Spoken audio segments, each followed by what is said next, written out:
Hello दोस्तों, आपका स्वागत है हमारे यूट्यूब चैनल ऑलवेज न्यू 142 पर। मैं राकेश कुमार, मोटिवेशनल स्पीकर।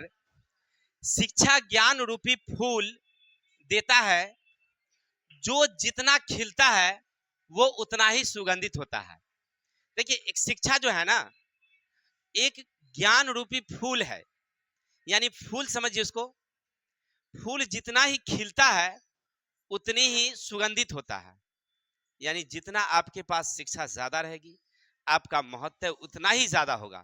ठीक है। और शिक्षा एक ऐसी चीज है जो सब कुछ को खत्म कर देता है, आर्थिक और नैतिक सबको खत्म कर देता है। यानी शिक्षा आपके पास है तो आप चाहे जाति किसी का हो, आपके पास पैसा धन रहे ना रहे, आपका महत्व समाज में सबसे ज्यादा रहेगा। तो इसीलिए शिक्षा की ओर हम लोग चलेंगे। तो ज्यादा देरी ना करते हुए मेरे शेर, आज हम लोग क्या पढ़ेंगे? तो क्लास 10th जो भारतीय भवन भौतिकी विज्ञान है, जिसका चैप्टर नंबर है 3, जिसका नाम था मानव नेत्र, वायुमंडलीय बर्तन और वर्ण विक्षेपण। इसका हमने इससे पहले 2 वीडियो दिया था आपको। पहली वाली वीडियो में हमने मानव नेत्र के एक एक अंगों का बखूबी चित्र के साथ समझने का प्रयास किया था कि भाई मानव नेत्र किसको कहते हैं, क्या क्या उसकी बनावटें हैं, क्या क्या उसके कार्य हैं। दूसरा वीडियो हमने दिया था जिसमें हमने बताया था कि नेत्र दोष कौन कौन से हैं। तो नेत्र दोष में हमने पढ़ा था निकट दृष्टि दोष, दूर दृष्टि दोष, जरा दूरदर्शिता और अभिमुखता। साथ साथ हम लोग पढ़े थे वायुमंडलीय अपवर्तन किसे कहते हैं, कैसे अपवर्तन होता है। साथ ही साथ हमने वहां पर 2 बातें पढ़ा था, एक तारों का टिमटिमाना और सूर्यास्त और सूर्योदय के समय सूर्य का जो आभासी समय है, यानी 4 मिनट पहले क्यों दिखाई देती है, इसकी बातों को हमने क्लियर किया था। अगर आप वीडियो देखे होंगे तो दिल आपका बाग बाग हो गया होगा, इसकी गारंटी है। ठीक है, बाग बाग का मतलब है कि खुश जरूर हुआ होगा कि हमने कोई एकदम अच्छी वीडियो हमने देखा है, ऐसा लगा होगा। और उम्मीद है कि अगर ये वीडियो भी देखिएगा तो आपके दिल को खुश करने का हम जरूर प्रयास करेंगे, आपके दिल को जीत लेंगे। तो चलते हैं, आज राफजी स्टाइल में शुरू करते हैं। सबसे पहले हम लोग पढ़ेंगे आज वर्ण विक्षेपण। बाबा जी सुनिएगा, वर्ण विक्षेपण क्या है समझते हैं थोड़ा सा। देखिए, बचपन में हम लोग जब पढ़ते थे ना, जब हम लोग क्लास 7 और 6 में हुआ करते थे, तो उस समय एक कंपनी जिसका नाम था मोनटेक्स, वो एक अपनी ब्रांड निकालती जिसका नाम था हाइब्रिड, मोनटेक्स हाइब्रिड। 5 रुपए में कलम हुआ करती थी उस समय। और उसमें क्या करते थे, वो बिल्कुल ना वो कांच का ही रहता था, प्लास्टिक होगा, कांच क्या रहेगा, प्लास्टिक रहता था। और छप्पर वाला घर रहता था स्कूल, उसमें से कहीं कहीं ना ऐसे करके सूरज की रोशनी आया करती थी। तो जहां पर हमारा सीट रहता था वहां पर अगर आया तो कलम को ऐसे रख देते ऐसे से, वहां पर नीचे 7 रंग दिखाई पड़ती थी। उस समय तो हमको ये सब नहीं बुझने आया कि ये सब क्या घटना है। लेकिन जब हम आगे की क्लास में गए ना, तो हमको समझाया गया कि सूरज की रोशनी हो या कोई भी जो सफेद प्रकाश आपको दिखाई पड़ रही है, वह एक रंग नहीं होती है, उसमें 7 रंग होती है। और यही 7 रंग, रंग का मतलब वर्ण, यही वर्ण जब अलग अलग भागों में टूट जाती है ना, इसी घटना को कहते हैं वर्ण विक्षेपण। समझ में आ गई बात? कि अगर आपसे कोई पूछे कि वर्ण विक्षेपण क्या है, तो लिखेंगे सूर्य प्रकाश 7 अलग अलग रंगों में विभक्त हो जाती है, टूट जाती है, इसको कहते हैं हम लोग वर्ण विक्षेपण। किसी भाई को दिक्कत? अब देखिए, वर्ण विक्षेपण तो आप समझ गए, लेकिन आपने कभी ये नहीं समझा कि आखिर ये होता क्यों है, इसके पीछे का क्या रीजन हो सकता है। जब 7 रंग वहां से आई थी, तो फिर इस कांच में, ये प्लास्टिक के कलमों में ऐसा क्या जादू है कि उसको अलग अलग कर दिया? जो चलते हैं थोड़ा सा चित्र की तरफ पहले, तब आपको हम समझाते हैं। एक आपके लिए हमने तस्वीर रखी है, ये कांच है, ये कांच है जो प्रिज्म के स्टाइल में है। किस नाम से भाई? तो याद रखेंगे, प्रिज्म है। प्रिज्म में कितने सतह होते हैं? 5 सतह होते हैं। ठीक है, चलिए। अब इधर से व्हाइट प्रकाश आई है, क्लियर। तो जैसे इसमें प्रवेश करेगी तो वह क्या होगी, बाईं ओर मुड़ जाएगी, यानी कि अपने क्या कहते हैं, अविलंब, अविलंब की ओर मुड़ेगी। क्योंकि यहां से माध्यम अलग है और इधर से माध्यम अलग है, 2 माध्यम हो गई, तो स्वाभाविक सी बात है कि वो झुकेगी। फिर यहां से वह बाहर निकलती है तो फिर ये झुकेगी, क्योंकि फिर माध्यम यहां से बदल रहा है। इतना तो आप समझ रहे थे। लेकिन टूटने का रीजन क्या है? तो देखिए ये सब है निर्वात यानी वायु। तो वायु में जितने रंग हैं, सूरज में कितने रंग होते हैं? 7 रंग होते हैं। तो इस सातों रंग की चाल एक जैसी है, यानी तरंग दैर्ध्य उसको कहिए, चाल ना बोल के क्या बोलिए? तरंग दैर्ध्य। तरंग दैर्ध्य एक जैसी है और विचलन भी एक जैसी है। किसमें? वायु में। वायु में सभी वर्णों की तरंग दैर्ध्य और विचलन एक जैसी है। लेकिन जैसे प्रिज्म में जाती है यानी कांच में जाती है, तो सब रंगों की विचलन अलग अलग और अलग अलग तरंग दैर्ध्य होने के कारण वो अलग अलग हो जाती है। समझ में आ गई बात? आखिर क्यों होती है वो अलग? क्योंकि विचलन अलग अलग। नहीं समझे? थोड़ा सा और चलते हैं स्टाइल में। देखो अभी से यहां से जा रहा था कितना? एक सफेद प्रकाश, तो दिखाई नहीं पड़ेगी तो इसलिए हम इसको ले लेते हैं। यहां से आई थी सफेद प्रकाश, क्योंकि बोर्ड सफेद है तो आपको सफेद दिखाई नहीं देगी, सफेद प्रकाश। तो इसमें जितने 7 रंग हैं, है ना, तो श्वेत प्रकाश सब सातों रंग एक जैसा है, सबका विचलन अलग अलग। लेकिन जब ऐसे आती है तो इसमें ना तरंग दैर्ध्य, देखिए इसका तरंग दैर्ध्य ना अलग हो जाता है, अलग। तो यहां से ये इतना झुकता है, समझ में आई बात? लेकिन फिर उसके बाद दूसरे रंग का हो जाता है, तो दूसरे रंग कहता है कि हम इतना से ऐसे झुकेंगे। तीसरा कह रहा है कि नहीं हम इतना झुकेंगे, कम में कम झुकेंगे, ऐसे करके। तो अलग अलग सबकी क्या है? विचलन। अलग अलग क्या है? उसका विचलन है, इसीलिए वो अलग अलग हो जाती है। तरंग दैर्ध्य भी सबका अलग अलग है, इसलिए वो अलग अलग हो जाती है। कोई दिक्कत? तो अगर आपसे कोई पूछ दे कि वर्ण विक्षेपण किसे कहते हैं, तो बता देंगे। क्या बताओगे? बोले कि जब श्वेत प्रकाश किसी प्रिज्म पर पड़ती है तो वो 7 विभिन्न रंगों में बढ़ जाती है। इस घटना को कहते हैं वर्ण विक्षेपण। अब अगर आपसे पूछ दे कि ऐसा होता क्यों है, तब बताना। देखिए जब प्रिज्म में श्वेत प्रकाश जाती है, तो जब वह वायुमंडल में रहती है सफेद प्रकाश, तो सभी वर्णों की तरंग दैर्ध्य और सभी वर्णों की विचलन एक जैसी होती है, इसलिए वो साथ साथ रहती है। लेकिन जैसे ही प्रिज्म में वह जाती है, तो उसका विचलन अलग अलग होने के कारण वो अलग अलग झुक जाती है। तरंग दैर्ध्य अलग अलग होने के कारण वो अलग अलग हो जाती है, इसलिए वो हमें अलग अलग दिखाई देना शुरू कर देती है। किसी को दिक्कत समझने में? बुआ जी आप पढ़ रहे हैं कि उल्टा रहे हैं किताब? उसमें कुछ मिलेगा तुम्हें, तुम ढूंढ के रह जाओगे, मिलेगा? चलिए इतना समझ गया, इतनी बात। अब इसका पता लगाया किसने सबसे पहले?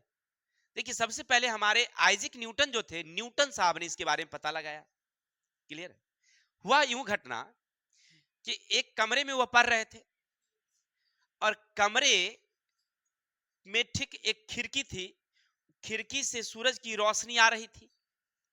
ठीक, वो खिड़की में एक जगह थोड़ा सा टूटा हुआ था पलड़ा, जो लकड़ी का नहीं होता है, वो टूटा हुआ था, तो उसी से रोशनी आ रही थी। और वो रोशनी ना वो टेबल पर पड़ी। टेबल पर एक पेपर वेट रखे हुए थे, वो कांच का था। पेपर वेट देखे होंगे, इतना वो रहता है गोल जैसा, डॉक्टर के यहाँ गए होंगे। तो वो पेपर वेट रखे हुए थे, उसी पर जब वो पड़ी तो दीवार पर वो 7 रंगों की दिखाई पड़ी। तो उसके दिमाग में ये बात कौंध गया कि ये आखिर हो काहे रहा है। तो ऊपर उन्होंने कई प्रयोग किए, किसका मतलब है कि सूरज की रोशनी में 7 रंग है, दिखाई तो पड़ती है हमको एक जैसा, लेकिन प्रिज्म में जाने के बाद वो अलग अलग होती है। वो तो वैज्ञानिक थे, उन्होंने और प्रयोग करना शुरू किया। उन्होंने सबसे पहले क्या किया, एक गोल चक्र लिया। चक्र समझते हैं ना, एक कूट का उन्होंने गोल ऐसे बना दिया। बना करके और जैसे दीवार पर देखे थे रंग, उसी आधार से उन्होंने इसमें रंगना शुरू किया। रंगना शुरू किया, पहले लिखा वै, तब लिखा जा, मु, जा, बैजानी, नी, ह, पी, ना, ला। इस रंग से रंग दिया। वैगनी, जामुनी, नीला, हरा, पीला, नारंगी, लाल, बराबर बराबर बांट के और सबको अलग से रंग दिया। और रंग करके और उसको ले जा करके आटा चक्की वाला नहीं होता, पुल्ली, पुल्ली में सेट कर दिए। और कहे तन चलाइए तो हो मिस्त्री जी। और चलाए तो वो सब रंग खत्म हो गया, एगो उजला दिखाई पड़ा। दिमाग उनका और कौंध गया। अच्छा, मतलब 7 रंग को अगर घुमाई देंगे, पूरा हुरहुरा देंगे, तो कैसन दिखाई पड़ेगा? उजला। ना, समझ में आई बात है। इसको कहते हैं हम लोग न्यूटन डिस्क। ये बात उन्होंने क्लियर कर दिया। फिर उन्होंने सोचा कि एक प्रिज्म से तो ऐसा होता है, अगर दूगो प्रिज्म रख देंगे तो अब क्या होगा, तनी वो चेक कर लेते हैं। तो देखिए क्योंकि देखिए उनका एक अलग ही स्टाइल था, तो वो क्या किए कि एक प्रिज्म ऐसे रखे, ओहो, समझ रहा मेरे भाई, एक प्रिज्म ऐसे रखे जहां से सूरज की रोशनी आ रही थी, ऐसे कोई दिक्कत। तो यहां से उन्होंने देखा कि ऐसे ऐसे अलग अलग रंगे जा रही है, किसी को दिक्कत, तो यहां से निकल रही है ऐसे ऐसे, चलो बहुत अच्छी बात है।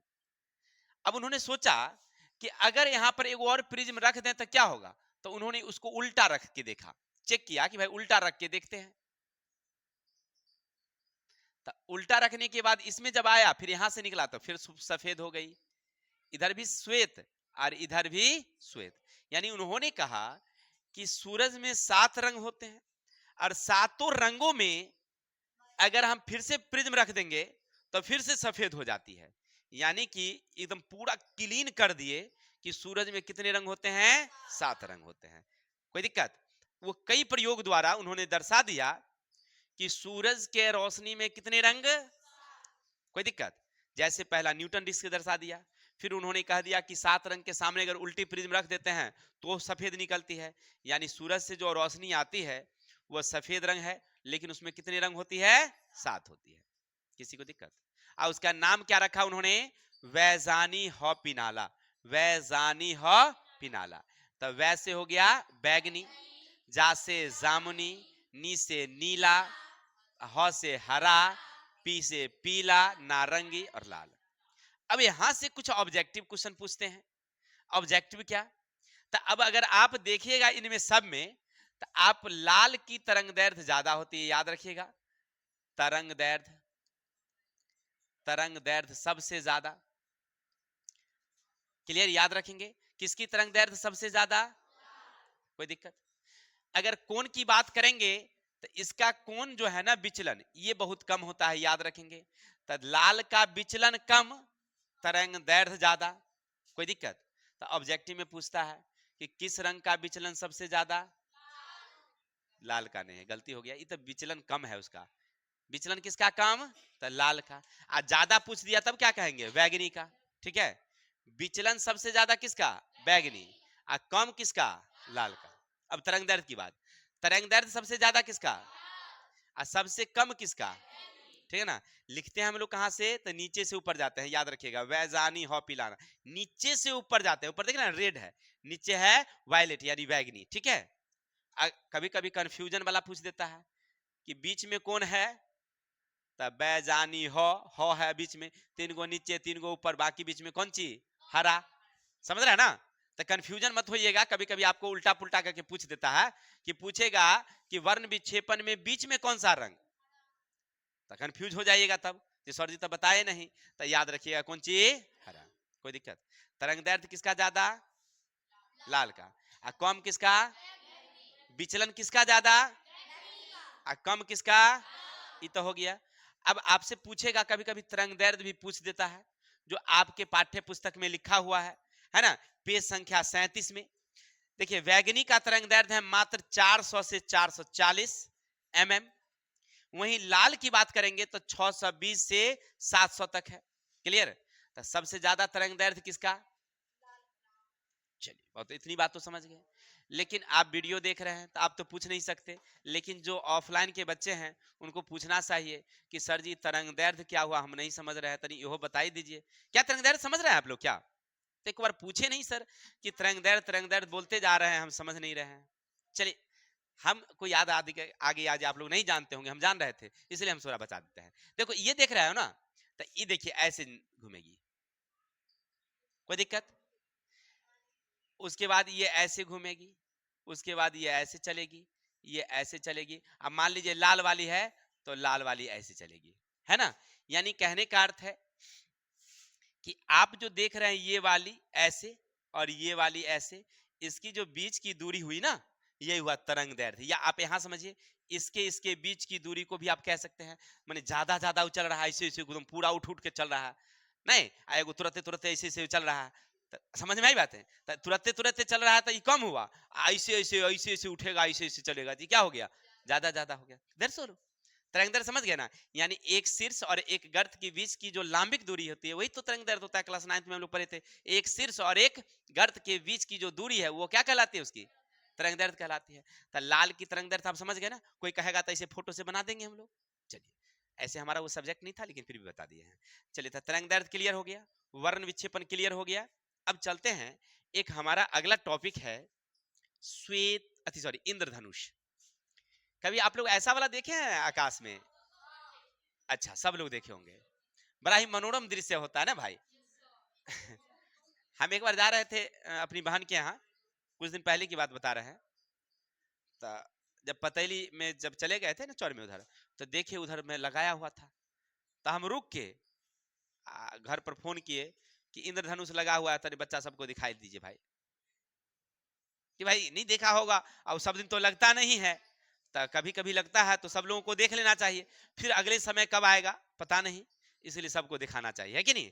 तो ऐसा वाला इसको कहते हैं हम लोग इंद्रधनुष। अच्छा, कभी आपने सोचा है कि बनता क्यों है? सुनते तो हैं लेकिन बनता कैसे? चलिए, इसको हम लोग थोड़ा सा समझने की प्रयास करते हैं। होता क्या मेरे भाई, समझना कि शाम के समय जब बारिश होगी, क्लियर, तो बारिश होने के बाद जो जल की बूंदे हैं ना, वो वायुमंडल में फैल जाती है। अब समझो उसको ऐसे, ये जल की बूंदे हैं, थोड़ा सा व्हाइट कलर में ले लेते हैं तो ठीक रहेगा। ये जल की बूंदे हैं, ये जल की बूंदे हैं, ये जल की बूंदे हैं।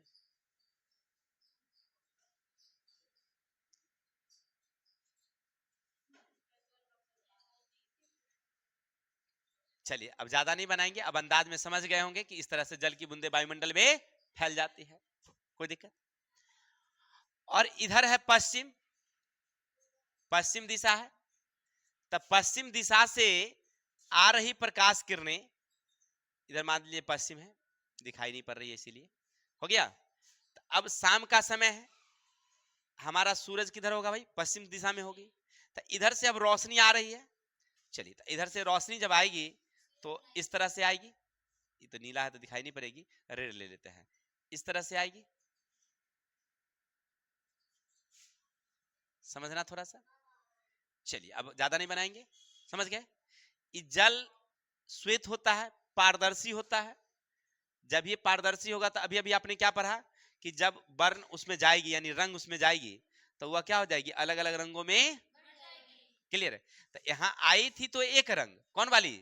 सफेद वाली। लेकिन यहां से निकलेगी कै गो? 7 गो। यहां से कितने निकलेगी? यहां से कितने निकलेगी? यहां से कितने निकलेगी? हो गया। अब हमारे पास एआई वीडियो तो है नहीं, हाथे से बनाना है तो थोड़ा सा समय लगता है। चलिए, तो 7 रंग निकली। यही सातों जो है ना, एक पट्टी के रूप में आकाश में ऐसे करके जमा होते चली गई। क्लियर? समझ में आई बात? तो इंद्रधनुष बन गया। यही तो है इंद्रधनुष।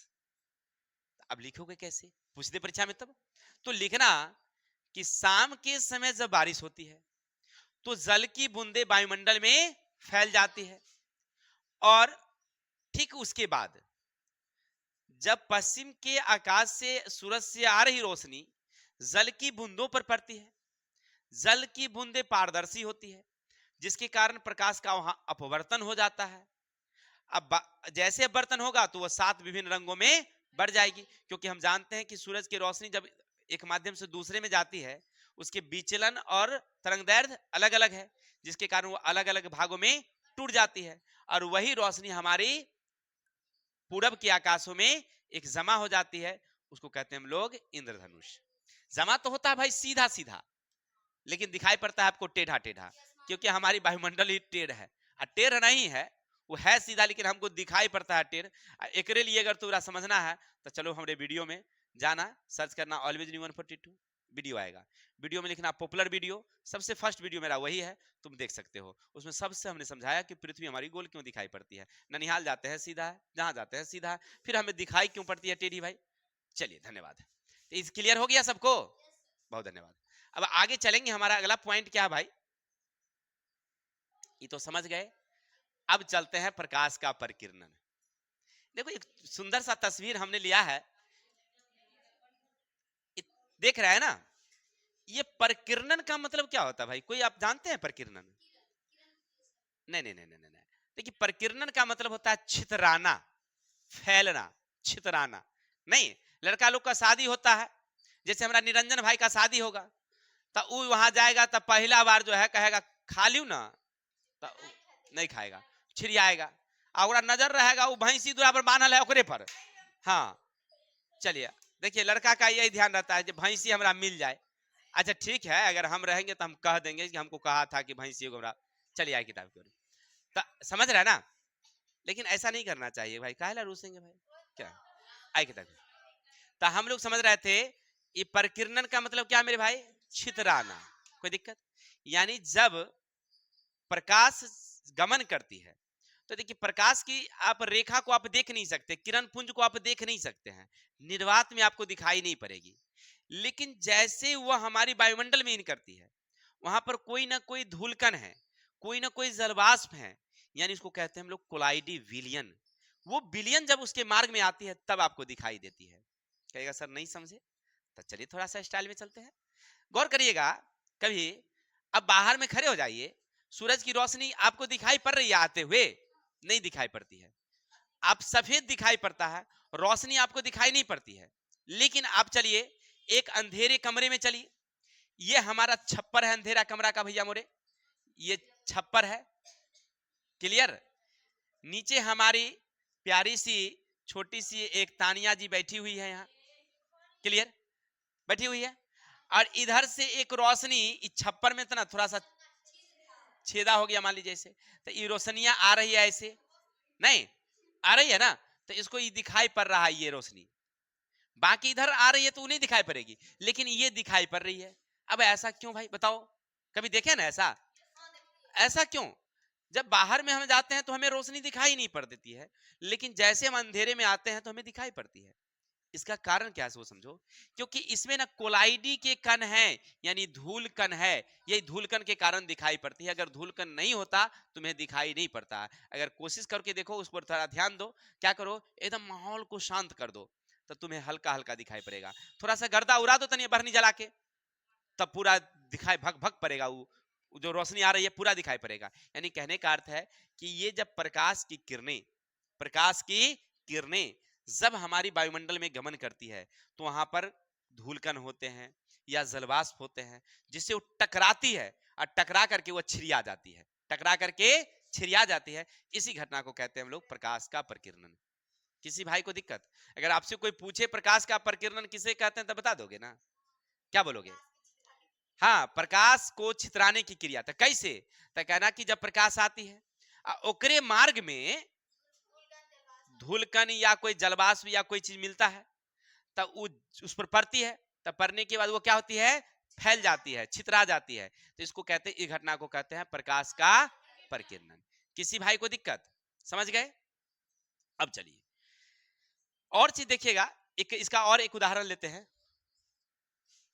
भेजे क्या है? नहीं भेजा। चलिए जैसे अब देखिए, तो प्रकाश का प्रकीर्णन तो आप समझ गए, लेकिन कभी आपने ये सोचा कि आखिर ऐसा होता क्यों है भाई? एक चीज और देखना, कभी टॉर्च आपके हाथों में होगी रात के समय में, अब जा रहे थे भोज खाने तो जलाना था हमें नीचे, लेकिन आरती जो है क्या करती है, टॉर्च पर ना हाथ रख के ना देखने लगती है। अच्छा पूरा रेड रेड दिखाई देता है ना। इसकी पापा दो चाटा लगाए कि तोरा का जो नीचा बारे तो तू हाथ में, पापा पापा देखो ना, आई में तो बड़ा लाल लाल दिखाई पड़े है। देखिए बाजी, ये क्या है? यही टिंडल प्रभाव है। इसको क्या कहते हैं हम लोग? टिंडल प्रभाव। नहीं समझे बात को? देखिए आगे चलते हैं थोड़ा सा, तब इसको फिर समझाएंगे, थोड़ा सा पीछे आएंगे समझाने के लिए। अब देखो, ये देखो, इसको कहते हैं हम लोग टिंडल प्रभाव। ये देख रहे हैं ना, ये टॉर्च जल रही है, ये टॉर्च जल रही है। अगर ये कोलाइडी विलियन नहीं है, ये समझ लो सफेद जल है, अगर ये सफेद जल है, इसमें कण नहीं है, कण नहीं है, तो इस सीधे प्रकाश निकल गई, कोई दिक्कत? लेकिन अगर इसी में मान लीजिए, चाहे इसी में अगर हम कोई ऐसा कोई कण मिला देते, कोई भी कण, क्लियर, तो यहाँ पर प्रकाश नहीं है, क्या हो जाती, फैल जाती, जो आपके हाथों में होती है। रक्त तो है, तो एक तो जल है, हम लोग पढ़े थे। ओकरे में क्या रहता है, 3 प्रकार के कण रहते हैं। वो कण पर जब रोशनी पड़ती है तो वह अलग अलग भागों में क्या हो जाती है, टूट जाती है, जो आपको रेड रेड दिखाई देती है। तो ये घटना क्या कहलाती है, टिंडल प्रभाव। यानी जब किसी कोलाइडी विलियन पर, याद रखेंगे, जब किसी कोलाइडी विलियन पर जब प्रकाश पड़ती है तो उनमें जो कण होती है, वह कण के कारण वह प्रकाश अलग अलग भागों में बिखर जाती है, टूट जाती है। ये घटना कहलाता है टिंडल प्रभाव। ये जल के लिए बताया हमने, ठीक है। लेकिन वही वायुमंडल में चलेंगे तो उसको कह देंगे हम लोग परकिरणन। हवा में अगर टूटेगा तो परकिरणन, जल में टूटेगा तो उसको क्या बोलेंगे हम लोग, टिंडल प्रभाव। तो ये 2 बातें क्लियर हो गई। लेकिन अब वहां पर, अब यहां से कुछ बातें आपको समझ में आएगी कि भाई आकाश नीला क्यों दिखाई पड़ता है, अंतरिक्ष यात्री को आकाश काला क्यों दिखाई देता है, गहरे पानी का, समुद्र का रंग नीला क्यों दिखाई देता है कि नहीं। रेड सिग्नल लाल रंग के क्यों बनाए जाते हैं, जो सिग्नल होती है सड़क पर वो लाल रंग के क्यों बनाई जाती है। सूरज जब उगता है या डूबता है तो लाल क्यों दिखाई देती है। इन तमाम सारे क्वेश्चनों को हम लोग यहाँ पर पहले क्लियर करेंगे। लेकिन इसे करने से पहले थोड़ी सी बातें हम लोग पढ़ेंगे, और वो क्या पढ़ेंगे समझना मेरे भाई। अभी आपने क्या देखा कि सूरज की रोशनी में, सूरज की रोशनी में कितने रंग होते हैं भाई, 7 रंग। बहुत अच्छा, कितने रंग हैं, 7 रंग। यहां तक समझ गए। अब समझिएगा कि यहां पर अगर अगर हम लोग छोटा छोटा कण डाल दें, अगर हम यहां पर छोटा छोटा कण डाल दें, याद रखेंगे, किसी भाई को दिक्कत। चलिए, ये हमारा क्या है, कोलाइडी के कण है, ठीक है। यानी कोई कण रखिए जो पारदर्शी हो। अब यहां पर जैसे वो आएगी ना, ये आएगी तो जाना चाहिए उसको ऐसे, लेकिन ऐसे नहीं जाएगी, हो सकता है ऐसे मुड़ जाए। जाना चाहिए उसको ऐसे, जाएगी मुड़ जाएगी इससे। जाना चाहिए ऐसे, जाएगी ऐसे मुड़। जाना चाहिए ऐसे, जाएगी मुड़ ऐसे। जाना चाहिए ऐसे, मुड़ जाएगी ऐसे। अलग अलग बार भागों में टूट जाएगी। यही तो हमारा क्या है, प्रकीर्णन है। तो सर जी ये बात तो वहां बतैली, तो यहाँ बतवे की मतलब है कि अगर कण अगर छोटा छोटा होगा तो नीचे वाली जो बैगनी किरण है, बै जामुनी है, इसका प्रकीर्णन होगा, लेकिन रेड वाली का प्रकीर्णन नहीं होता है, क्योंकि उसकी तरंगदैर्घ्य ज्यादा है, ये लांघिए के पार करके भाग जाता है। हाँ, अब भाई मान लीजिए हमारा टगरी अगर लम्हर है और छोट बच्चा हमारा घेर ले तो क्या करेंगे, हम उड़ जाएंगे क्या, और छलांग लगा के भाग जाएंगे। लेकिन हमरे छोट टंगरी रहेगा तो नम्हरा का आदमी अगर खड़ा हो जाए हमरे सामने में तो कैसे हम पार करेंगे, तो हम फंस जाएंगे। क्लियर कहानी। तो अब समझ में आई बात है यहाँ तक कि यहाँ पर अगर कण अगर छोटा छोटा रहेगा तो, क्योंकि नीले रंग यानी कि इसको कहते हैं हम लोग बैगनी, जामुनी, है ना, तो ये सब रंग का तरंगदैर्घ्य ज्यादा होता है, सॉरी ये कम होता है। तरंगदैर्घ्य क्या होता है, कम होता है। तो वो नीला रंग के छोटे छोटे कण में जाकर के उजरा जाता है, तो वो टूट जाता है। तो उसका जो है ना विचलन ज्यादा, प्रकीर्णन ज्यादा होता है। लेकिन जो लाल है उसकी तरंगदैर्घ्य सबसे ज्यादा होती है। तो वो क्या करता है कि लंबा लंबा टाप मारता है, तो छोटका छोटका कण को पार कर जाता है।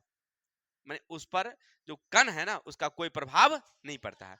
अब आपके दिमाग में आता है, अगर सर जी अगर बड़का अगर वहां पर अगर कण रहेगा तब तो होगा, उसका भी प्रकीर्णन होगा, ठीक है ना। लेकिन छोटा कण रहेगा तो धूल कण क्या है, छोटा छोटा कण है, पत्थर इतने को थोड़ी वायुमंडल में उड़ते रहता है, धूल कण पतला पतला रहता है। क्लियर, ये तो समझ गए। अब समझते हैं, अब आकाश नीला काहे दिखाई देता है, एक ही क्लियर कर देते हैं। सूरज में कितने रंग, 7 रंग। तो कल हम लोग पढ़े थे कि हमारी पृथ्वी यहाँ है, ये उसकी क्षैतिज है ना। तो यहां से सूरज आई है तो इसकी रोशनी हमारी वायुमंडल में आएगी। तो वायुमंडल में क्या है भाई, धूलकण है। तो धूलकण में कौन रंग टूटेगा, कौन टूटेगा, बैगनी, नीला, बैगनी, नीला, जामुनी जो भी है वो पहले टूटेगा। तो उसका प्रकीर्णन क्या होगा, सबसे ज्यादा होगा, प्रकीर्णन उसका सबसे ज्यादा होगा। तो हमको अंतरिक्ष कैसा दिखाई पड़ता है, नीला, क्योंकि नीले रंग का प्रकीर्णन ज्यादा होने के कारण उसका छितराना जो है वो ज्यादा होता है, जिसके कारण हमारा वायुमंडल कैसा दिखाई पड़ता है। कोई दिक्कत, तो आपसे कोई पूछे कि हमारी वायुमंडल नीली क्यों दिखाई देती है, तो आप क्या लिखेंगे, लिखेंगे सूरज में 7 रंग होती है।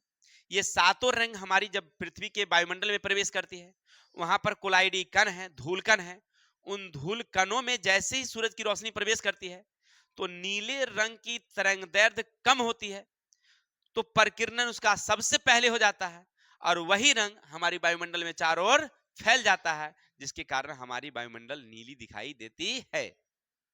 किसी भाई को दिक्कत? क्लियर हो गया? लेकिन जब ना हम एक बार ना चांद पर चले गए थे, है कि नहीं? हाँ हाँ, चांद पर गए ना, तब बड़ी जिज्ञासा हुई हमरा। यानी हम जा रहे थे कहाँ जानते हैं? नहीं नहीं, नानी घर नहीं जा रहे थे। नानी घर कैसे जाएंगे? चलिए, जा रहे थे हम लोग इंग्लैंड, हवाई जहाज में बैठे, जिज्ञासा बस तन का खिड़की से तनी मुड़ी निकाल के ना देख लिए ऊपर, तो ऊपर देखे ना तो करिया करिया दिखाई पड़ा। अब हमरा लगा कि कहाँ चले आए भाई, पृथ्वी पर से तो देख रहे थे ऊपर नील नील है, लेकिन ऊपर गए तो करिया करिया दिखाई पड़ा। इस सिस्टम का हुआ भाई। नहीं घड़ी देखे तो घड़ी दिखाई पड़ रहा 12:14 हो रहा है। अरे भाई तो दीने है 12:14, दीने में ये रात काहे दिखाई पड़ रहा है पूरा पूरा? ये बड़ा कंफ्यूजन वाला सवाल था। तो हम हूँ कोनो कम थोड़ी थे, गए थराक फोन लगाए सर को कि सर ऐसा काहे हुआ, तब हमको समझाए। सुनिएगा क्या समझाए कि देख बुआ, क्लास 9th में पढ़ा था। बोले जी सर, क्या पढ़ा था? कि कोई वस्तु हमें तब दिखाई पड़ती है जब वो प्रकाश को रिफ्लेक्ट करती है, यानी प्रकाश को रिटर्न करती है। लाल फूल लाल काहे दिखाई देता, पढ़ाए थे ना तोरे? हाँ कैसे? तो सूरज की रोशनी गई, लाल रंग को छोड़ दी, बाकी रंग को सूख गई, इसलिए कैसी दिखाई पड़ी तुम्हें? लाल। पत्ता हरा काहे दिखाई पड़ा? सब रंग को ली, हरियर का को छोड़ दी, तो हरियर रंग तोरे आंख पर आया तो कैसे दिखाई पड़ेगा? कोई दिक्कत? बिल्कुल सही सर। जो रंग तुम्हारी आंखों पर, मान लो हमारे पास 3 रंग का लेजर लाइट है, पीली वाली, हरी वाली, लाल वाली। हम पीली वाली जलाएंगे, आपकी आंखों तक कौन रोशनी गई? कैसा दिखाई पड़ा? लाल वाला टिपे तो कौन रोशनी गया? करिया तो नहीं ना दिखाई पड़ा। यानी कहने का अर्थ है कि जो रोशनी जाएगी वही दिखाई पड़ेगी। अगर सातों रंग रिटर्न कर देते अगर, तो उजला दिखाई देगी, क्योंकि सातों रंग गया है। आपने पीछे देखा कि सातों रंग आया तो कैसा दिखाई पड़ेगा? अगर सातों सोख लिया तब कैसा दिखाई पड़ेगा? काला। हाँ अच्छा, मतलब कि आकाश में सब रंग सोख लेता? हाँ भाई, क्योंकि सूरज की रोशनी जाती है, लेकिन वहां पर कोई माध्यम नहीं है रिटर्न करने वाला, टकरा के ना रिटर्न आएगी। तो ऊपर कोनो माध्यम नहीं है, तो सीधे चलती चली जा रही है, चलती चली जा रही है, जा रही है, जा रही है, जा रही है, उन्हें से रिटर्न नहीं आ रही है। तो रिटर्न आवे तब ना हमरा कोनो दिखाई पड़े। ऊपर से हरियर आवेगा तो हरियर दिखाई पड़ेगा, काला आवेगा तो काला दिखाई पड़ेगा, पीला आएगा तो पीला दिखाई पड़ेगा। ऊपर से कोनो आइए नहीं रहा है तो कैसा दिखाई पड़ेगा? काला दिखाई पड़ेगा। दरअसल समझ में आई बातें? तो लिखेंगे कैसे? अंतरिक्ष यात्री को अंतरिक्ष काला इसलिए दिखाई पड़ता है क्योंकि ऊपर में कोई वायुमंडल नहीं है, कोई वहां पर माध्यम नहीं है जहां से रोशनी प्रकाश रिटर्न होकर के आवे। रिटर्निंग प्रकाश हमारी आंखों तक नहीं आती है, इसलिए हमें काला दिखाई। क्लियर हो गया? बहुत आगे। अब आपके दिमाग में एक और शब्द आता होगा कि सर जी एगो चीज अहाँ ना बतैली हमरा, कहली कि जे भाई सिग्नल लाल रंग का काहे बनाया जाता है, तो चलो उसको पहले क्लियर कर देते हैं, तब एगो लास्ट पॉइंट बचेगा तो वो भी क्लियर कर देंगे। देखो क्या होता है, अभी अभी आपने क्या देखा कि सूरज में कितने रंग, यानी सफेद रंगों में कितने रंग? 7। क्लियर हो? जैसे यही बल्ब जल रहा है तो एकरे में कितना रंग है भाई? 7 रंग है। कोई दिक्कत? लेकिन सब रंगों का छिरियाना अलग अलग है। पहले बैगनी छिरियागी, बैजानी हो, बैगनी छिरियाएगी ज्यादा क्योंकि उसकी तरंगदैर्घ्य कम है। बैजानी तो जामुनी, तो जामुनी फिर छिरियाएगा, तब नीला छिरियाएगा, तब ऐसे करके हरा छिरियाएगा धीरे धीरे। और लाल जल्दी छिरियाता उड़ियाता नहीं है। लाल माने बेटा, अरे लाल नहीं कहता, बेटा को लाल कहते हैं क्या जी? तो लाल लाल लाल होता है भाई, बेटा बड़ा वो जल्दी छिरियाता नहीं है कि नहीं है? चलिए, अब बैगनी से हुआ बबुनी, बबुनी माने बेटी, तो बेटी यार ज्यादा छिरियाती है ना? सैंडल होना चाहिए कपड़े रंग का, तो मानेंगे, नहीं तो नहीं मानेंगे, है कि नहीं? अब बेटा को कैसे तो जूता लेता है, कोनो से कोनो चलता है क्या भाई? हम लोग समझते हैं। चलिए आइए किताब की, ऐसी बात नहीं है, लड़की भी, बहुत सारी लड़कियां अपनी माता पिता की मजबूरी को समझ के चलती है। हाँ, लड़का सब जिद्दी रहता है, वो ना हमरा खरीद दे 8,000 के मोबाइल, नहीं तो हम वो बात नहीं मानबो। चलिए आइए किताब की ओर। हाँ तो बुआ जी हम लोग पढ़ रहे थे, सुनना, तो लाल रंग का छिरियाना कम होता है क्योंकि वो तरंगदैर्घ्य ज्यादा है, यानी क्या है, चलता वो ज्यादा है और छिरियाता कम है। तो तो दूर से ही हमको दिखाई देना शुरू कर देता है। इसीलिए कोई भी जो सिग्नल होती है, जो खतरनाक सिग्नल, वो रेड रंग का बनाया जाता है, लाल रंग का बनाया जाता है। क्लियर है? अगर आपसे कोई पूछे कि रेलवे सिग्नल लाल रंग के क्यों बनाए जाते हैं, तो लिखेंगे लाल रंग की तरंगदैर्घ्य ज्यादा होती है। सुना, लाल रंग की तरंगदैर्घ्य ज्यादा होती है और उसका प्रकीर्णन बहुत कम होता है, चलती ज्यादा तेजी से है, छिड़ियाती कम है, इसलिए दूर से भी हमें दिखाई देता है। इसलिए रेलवे सिग्नल लाल रंग के बनाए जाते हैं ताकि धुंधले में भी, अंधेरे में भी वह दूर से स्पष्ट नजर आती। किसी भाई को दिक्कत? चलिए, अब एक लास्ट पॉइंट हमारा है, जो चैप्टर का लास्ट पॉइंट है कि सूरज रक्ताभ क्यों दिखाई पड़ता है। आप देख रहे होंगे कि अभी अभी सूरज उगने ही वाली है। अब देखिए उगते जा रही है। अब थोड़ा सा नीचे कर लेते हैं, तब आपको समझ में आएगा। हाँ, अब देखिए वीडियो में समझ में आ रहा है ना कि सूरज अब उगने वाली है, लाल लाल दिखाई पड़ता है। वही दोपहर में ना उजला हो जाता है, लेकिन उगता है तब लाल, शाम में डूबता है तो लाल। भाई ये कारण क्या है? चलिए इसको हम लोग समझते हैं थोड़ा सा अपनी भाषा में। चलो मेरे भाई, ये हमारा एक रेखा रखो, इसको क्षैतिज मानो। क्या मानोगे इसको? क्षैतिज। यहां तक किसी को दिक्कत? चलिए, यहां हमारी क्या है? पृथ्वी है। अब आगे चलते हैं। अब एक सूरज हम यहां डालते हैं और एक सूरज यहां डालते हैं।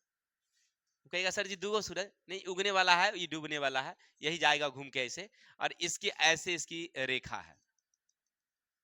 किसी को दिक्कत? अब समझिएगा, जब ये क्षैतिज पर होती है तो हमसे काफी दूर होती है। क्या होती है? हमसे काफी दूर होती है। क्षैतिज पर रहती है तो हमसे काफी दूर होती है, लेकिन जैसे हमारे सिर के सामने आ जाती है तो हमारी दूरी इसकी कम हो जाती है। समझ में आ रही बात? अब यहां से कितने रंग वो उत्पन्न किया? 7 रंग। तो 7 रंग यहां से चली तो थी, लेकिन रास्ते में कौन कौन भाग गया, छिड़िया गया? चलिए इतना समझ गए। किसका तरंग छिड़ियाना कम हुआ? चाल किसका ज्यादा है? लाल का। लाल का तरंगदैर्घ्य ज्यादा है, छिड़ियाता कम है, तो वो आगुए आगुए पहुंचा, है कि नहीं? पीछे से गया और दूसरा रंग, पीछे से गया दूसरा रंग, पीछे से, तो सबसे पहले कौन गया? तो लाल रंग जाएगा तो कौन दिखाई पड़ेगा? कोई दिक्कत? जब तक ये सूरज ऊपर उठा, ऐसे आया तनका ऊपर बढ़ा, तब ये सब पहुंच गया, ये सब पहुंच गया, तो सब पहुंच गया तो खिचड़ी कर दिया, तो कैसे हो गया? तब उजला हो गया। समझ में आई बात है? अब आगे चलिए, यही यही यही यही यही ऐसे करते करते करते करते करते यहाँ आ गया, तो फिर दूरी क्या हो गई इसकी? बढ़ गई। तो यहाँ से जब चल रही थी रोशनी, यहाँ से चल रही थी, तो रास्ते में कौन छिड़िया के रह गया? नीला वाला, जामुनी वाला छिड़िया के रह गया। और लाल की तरंगदैर्घ्य ज्यादा है, चाल उसकी ज्यादा है, छिड़ियाता बेचारी कम है, तो वो आगे आगे, हाँ बह बेचारा, तो वो आगे आगे बढ़ा सबसे पहले, तो हमारी आंखों तक कौन आया? लाल आया ना, तो हमको कैसा दिखाई पड़ेगा? यानी सूर्योदय और सूर्यास्त के समय सूर्य लाल क्यों दिखाई देता? हो गया क्लियर सबको? तो आशा और उम्मीद है ये पूरा चैप्टर आप लोगों को क्लियर हो गया होगा, हम इतना उम्मीद रखते हैं। और बधाई हो कि हमारा चैप्टर भी आज खत्म हुआ। हमने आपको बहुत अच्छे तरह से समझाने का प्रयास किया था। अगर आप वीडियो देखे हैं, यहाँ तक अगर देख रहे थे, उसके लिए बहुत बहुत धन्यवाद। और वीडियो अच्छा लगा हो तो लगले हाथ अपने मित्रों को शेयर करिए, बाकी कमेंट करिए। आशा और उम्मीद रखते हैं आप लोग कमेंट करेंगे। तो हमें विदा दीजिए, हंसते रहिए, मुस्कुराते रहिए, जिंदगी का आनंद हंसते हुए लीजिए। तब तक के लिए जय हिंद, जय भारत।